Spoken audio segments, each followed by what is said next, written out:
자, 어제 윤석열 전 총장의 대선 출마 선언 당시에요. TV 중계 시청률이 10%를 넘길 정도로 정말 많은 관심을 받았습니다. 어제 윤 전 총장 출마 선언 모습 짧게 다시 한번 보여드리겠습니다.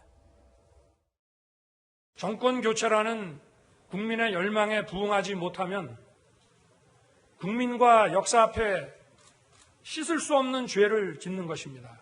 저 윤석열 반드시 정권 교체를 이루겠다는 결실함으로 나섰습니다.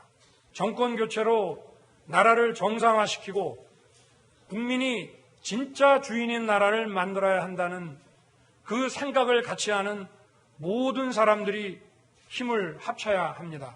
기자님 말씀을 그대로 답을 하다가는 제가 공직선거법 위반이 될 수도 있을 것 같습니다.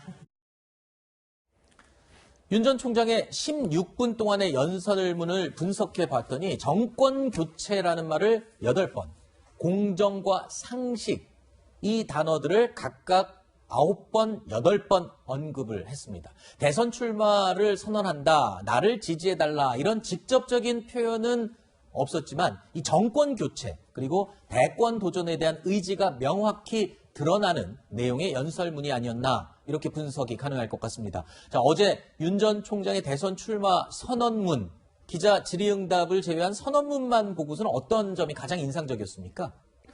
저는 이제 그 선언문 속에 들어있는 직접적인 이제 표현은 제가 이제 없었는데요. 네. 기자회견 과정에서 그런 의미가 담긴 부분이 있었어요. 뭐냐면은 진보와 보수, 네. 그리고 복지하고 성장, 네. 이것 중에서 어느 걸 선택할 것인가 하는 질문들이 있었는데 거기에서 뭐라고 했냐면 그런 구분법을 좋아하지 않는다. 네. 오히려 복지하고 성장 같은 경우에는 그게 지속 가능한 것이 과연 가능하냐. 그러니까 성장을 계속 하다 보면은 빈부격차 생기잖아요. 예. 그러면은 그 복지 없이 그 사회적 갈등이 많아지지 않습니까? 그래서 두 개가 성장 없는 복지도 없고 복지 없는 성장도 없다라는 그런 것으로서 하나로서 이끌어낸 거. 그 표현의 단어는 지속 가능성. 어떤 것이든지. 즉 다시 말해 너무 극단으로 쏠리면 어느 경우에도 다 부작용이 크게 된다. 그래서 그런 가치들을 하나로 끌어내서 국민을 통합해서 나아가겠다고 하는 그런 철학이 사실은 숨어들어 있는데 그 사실은 어디에서도 깊게 그걸 분석한 언론은 아직 없었는데 저는 그게 가장 네. 그 내용 선언문 안에 들어있는 그 철학이라고 생각합니다. 네. 자, 이 3개월 전까지 문재인 정부의 검찰총장이었던 윤석열 전 총장이요. 어제 대선 출마 선언을 통해서 문재인 정부와 확실히 선을 긋는 모습을 어제 내용에서 느낄 수 있었습니다. 들어보시죠. 기회는 평등할 것입니다. 결과는 정의로울 것입니다. 특권과 반칙이 없는 세상을 만들겠습니다. 기회는 평등하고 과정은 공정하며 결과는 정의로운 나라, 특권과 반칙이 없는 나라를 만들겠다고 약속했습니다. 그런데 그동안 어땠습니까? 이 정권이 저지른 무도한 행태는 일일이 나열하기도 어렵습니다. 권력을 사유화하는 데 그치지 않고 집권을 연장하여 계속 국민을 약탈하려 합니다.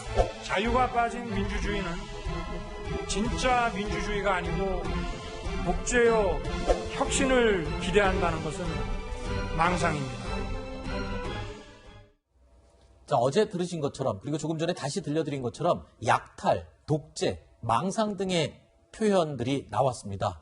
자, 어제 연설문을 듣다가 깜짝깜짝 놀랄 만한 표현들이 중간중간에 끼어 있었거든요. 수위가 상당히 높았다라는 이야기도 있어요. 네, 제가 볼 때도 네. 단어 선택이 굉장히 강렬하구나 싶었는데 네. 사실은 하루쯤 지나서 오늘 와서 생각해 보니까 정무적으로는 대단히 효율적인 아마 단어 선택이 아니었나. 많이 각인되도록. 네, 예. 아주 분명한 대척점에 있다는 것이 네. 이 상대 진영의 중심에 내가 있다. 네. 이런 의미를 분명히 각인시켜준 것 같고요. 사실 보면 민주당에서 윤석열 총장 보고 얼마나 나가라고 그랬습니까? 네. 또 최재형 감사원장 보고 나가라고 얼마나 많이 했습니까? 그러니까 네. 밖에 국민들이 보기에는 검찰총장도 그렇고 감사원장도 그렇고 본인이 직무상 해야 될 일을 하고 있는데 그 일을 하고 있는 공직자에 대해서 그만두고 나가라라고 하는 것들이 사실은 이게 당하는 본인 입장에서는 아마 저런 마음들을 많이 느꼈을 거고 네. 특히 이 울산시장 관련 선거라든지 네. 또 남부지검의 증권합수단 같은 경우 폐지됐지 않습니까? 네. 근데 증권합수단 같은 경우는 사실은 이 증권범죄나 경제범죄는 피해자들이 조단위에 이르거든요. 근데 네. 그걸 전문적으로 하는 수사 기구 자체가 없어져 버렸으니까 이게 검찰총장의 입장에서는 저렇게 약탈 또는 어떤 이해 주체들하고 어떤 결탁 이런 시각으로 분명히 볼 수밖에 없는 거죠. 네. 자, 윤 전 총장은요, 어제 취재진과 증문즉답을 하면서요, 이 본인에 대한 각종 의문에 대해서 답변을 하기도 했습니다. 가장 관심을 모았던 이 엑스파일 논란에 대한 답변, 이 내용 다시 한번 들어보시죠.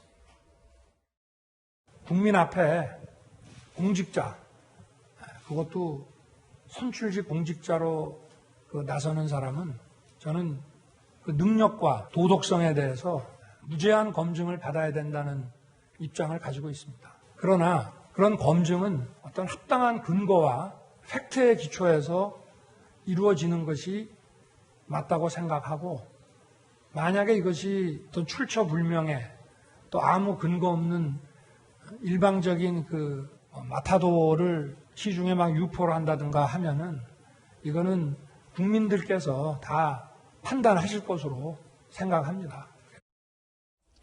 자, 지금 윤 전 총장이요, 이 두 가지 얘기를 했습니다. 무제한 도덕성 검증에 대해서 오케이, 나는 받겠다, 검증 받겠다. 그리고 지금 엑스파일, 이 소위 엑스파일이라고 불리는 그 마타도, 부정적인 이 의혹들, 소문들에 대해서 좀 자제를 해달라. 여기에 대해서도 극구, 완전히 이 내용은 사실과 다르다라는 입장을 명확히 선을 그었네요. 네, 어제 기자분들 증문즉답, 일문일답에서 제일 관심 있었던 부분이 국민들이 봤을 때 국민의힘 입당을 언제 할 건가 하고 이 두 번째 엑스파일 그렇죠. 문제 아닐까 싶어요. 근데 엑스파일 문제는 저렇게 답변할 수밖에 없지 않나 싶어요. 그리고 저게 모범 답안에 가까운 게 뭐 구체적인 거를 기자분이 물어보지도 않았어요. 그냥 네. 엑스파일이라고 하니까 윤석열 전 총장 입장에서는 뭐 지금 시중에 수십 가지 돌아다닌다는데 뭐 어느 거 갖고 얘기하는지도 알 수가 없고, 그리고 이 부분에 대해서 객관적인 근거를 갖고 주장하지 않는 그 문건들도 많으니까 이건 네. 그냥 출처불명의 괴문서라고 할 수밖에 없는 거예요. 근거를 갖고 얘기를 하면 거기에 대해서 이제 검증을 받고 자세히 국민들한테 설명을 하겠다는 입장인 거고요. 그래서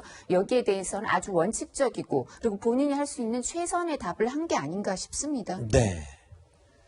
자, 윤 전 총장은 그동안 이 전원 정치를 하고 있다라는 비판을 받아오기도 했었죠. 이 논란을 의식해서일까요? 어제 이런 모습도 볼 수 있었습니다. 오늘 이 정도로 마무리하신 건 어떨까요? 한두 분만 더.